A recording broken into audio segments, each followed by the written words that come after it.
Après 5 ans d'attente et plusieurs films qui sont venus étoffer le Conjuring Universe, on a enfin aujourd'hui la possibilité de découvrir le film qui conclut cette trilogie. Étant le seul des trois à ne pas avoir été réalisé par James Wan, est-ce là une déception ou bien au contraire un hommage au travail d'un des plus grands réalisateurs d'horreur de tous les temps? C'est ce que je vous propose de découvrir aujourd'hui dans cette critique garantie sans spoiler.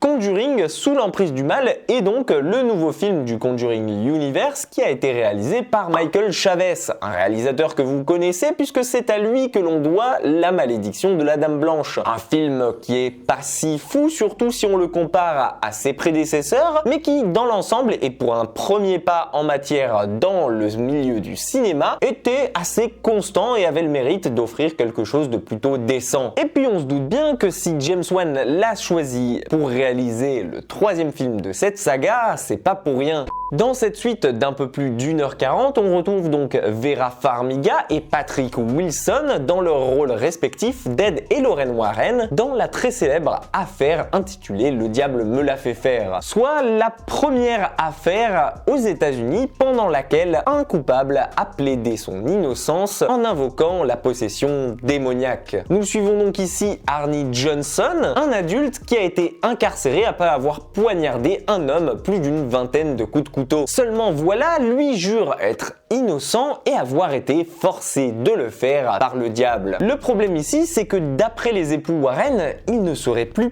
possédé et ils vont devoir tout faire pour prouver qu'à un moment il l'a été, pour au moins tenter de prouver l'innocence de ce dernier et lui éviter la peine capitale. Ici, l'angle sous lequel la saga Conjuring s'oriente est donc totalement différent de ce qu'on a l'habitude de voir dans cette série, puisqu'on délaisse le côté maison hantée et qui va amener les époux Warren à faire face à des choses qu'ils ne soupçonnaient pas auparavant. Et même si, rassurez-vous, le côté horreur est toujours bien présent, ici il est un peu plus délaissé pour mettre en avant une véritable enquête, les menant à faire face à une communauté de satanistes qui sévirait dans les parages. En effet, après avoir découvert sous la maison du coupable un totem de sorcellerie qui aurait agi comme une sorte de portail entre lui et le monde des esprits, ils vont devoir prouver aux juges et aux jurés qu'il a été en quelque sorte maudit et qu'il n'était pas lui-même au moment des faits sous l'emprise d'une force occulte qui cherchait à lui faire accomplir un rituel. Et c'est le temps de ce procès que va tenter de découvrir et de mettre en avant le couple Warren, tout en faisant face à un tas d'ennemis, qu'ils soient réels ou bien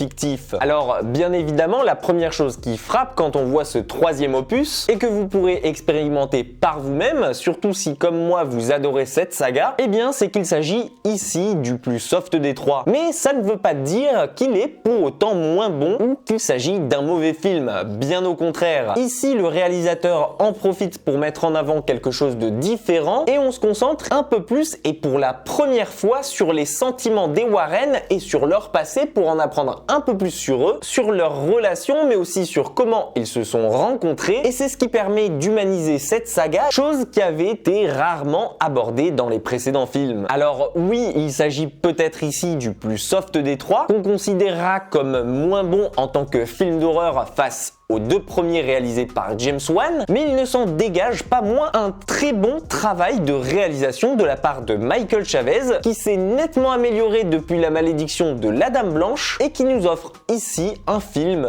digne des deux premiers. Chose qui se confirme d'ailleurs ici avec par exemple deux très bonnes scènes que j'ai tout bonnement adorées et qui m'ont marqué. La première étant l'opening du film qui s'ouvre sur l'exorcisme d'un petit garçon de 8 ans et qui ne sera pas sans nous rappeler la scène du premier Conjuring, lorsque les époux Warren essayent d'invoquer et de provoquer le démon qui sévit dans la maison, et qui est ici excellente dans sa réalisation mais surtout dans sa mise en scène et qui rend hommage au travail de James Wan. Et la seconde qui fait partie tout bonnement d'une de mes préférées de cet univers Conjuring, où Ed et Lorraine se retrouvent seuls dans une morgue, et ça je vous laisse le découvrir par vous-même. Patrick Wilson et Vera Farmiga étant toujours autant incroyables dans leur rôle, et j'espère qu'on les retrouvera dans un prochain film de la saga Conjuring. L'action, mélangée à ce côté plus humain dans cette tournure que prend le film, arrive facilement à se mélanger avec l'horreur et m'a permis d'apprécier cette nouvelle enquête des Warren au moins autant que ce que j'en attendais et d'en faire un digne successeur des films de James Wan. Alors, si vous avez déjà vu le film, n'hésitez pas à me faire votre retour en commentaire, je serai là pour en discuter avec vous. Pensez à m'exploser ce bouton j'aime si la vidéo vous a plu ou même à vous abonner à la chaîne si c'est pas déjà fait. Prenez soin de vous et comme d'habitude, moi je vous dis à très vite